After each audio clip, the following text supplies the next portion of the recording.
Good morning বন্ধুরা। আর রান্নাঘরে চলে এসেছি। এখন ভাত একদিকে আর একদিকে ডালের ফোড়নটা দিয়ে নিচ্ছি। একেবারেই ডালটা বসিয়ে দেবো প্রেশার কুকারে। এইভাবে কে ডাল রান্না করে বলো অবশ্যই, আমাদের তো এইভাবেই ভালো লাগে খেতে। তো যাই হোক, এর সাথে করছি আজকে আলু ভাজা, আর ওই পাশে বসিয়ে দিয়েছি উচ্ছে চচ্চড়ি। প্রথমে উচ্ছেটাকে একটু ভেজে নেবো। এই উচ্ছে চচ্চড়ির রেসিপিটা আমার বাপের বাড়ির, প্রায় দিনই আমাদের বাড়িতে ওটা হতো আগে, তো খুব মনে পড়ে যায় পুরনো রেসিপিগুলো করলে। তো যাই হোক, চলো, হয়ে এসছে আমার রান্না মোটামুটিভাবে।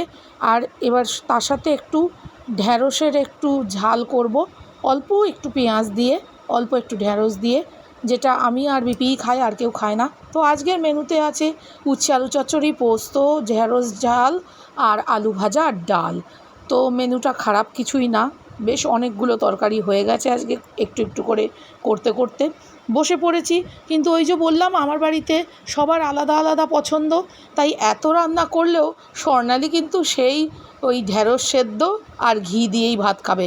এই একটা রেসিপিও ওর পছন্দ না, ও খাবে না, ধরবেও না। তো চলো লাঞ্চটা করে নিই।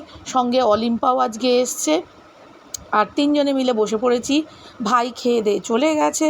তো চলো, খাওয়া দাওয়ার পর একটু গল্পগুজব করব, একটু আড্ডা দেব। আড্ডা দেওয়ার পর দেখা যাক কী করা যায়, সেটাই ভাবছি। আর তোমাদের তো বলেইছি যে বিপির বার্থডের জন্য আমাদের একটা চ্যালেঞ্জ চলছে। তো তার আগে ভাই বলল কি যে আনারস গাছ বসাবে। তো সেটাকে চলো একটু পরিষ্কার করে ভাই একটু জলে রেখে দিচ্ছে, কয়েকদিন রেখে দেবো, তারপরে শেকড় বেরোলে গাছ বসাবো। তো বিপি এখন আজকে সিক্সথ যে গিফটটা সেটা খুলছে। সিক্সথ গিফট ও পেয়ে গেছে, এই যে ওর হাতে দিয়ে দিয়েছি, আর খুলে দেখছে কি আছে এটাতে। এরপর আমি চলে গেছি, আমার রং নিয়ে বসে পড়েছি সন্ধেবেলাটায়। আর বিপির নেক্সট কি গিফট হবে সেটাই একটা তৈরি করার চেষ্টা করছি। যতটা পারছি নিজের হাতে বানিয়ে দেওয়ার চেষ্টা করব।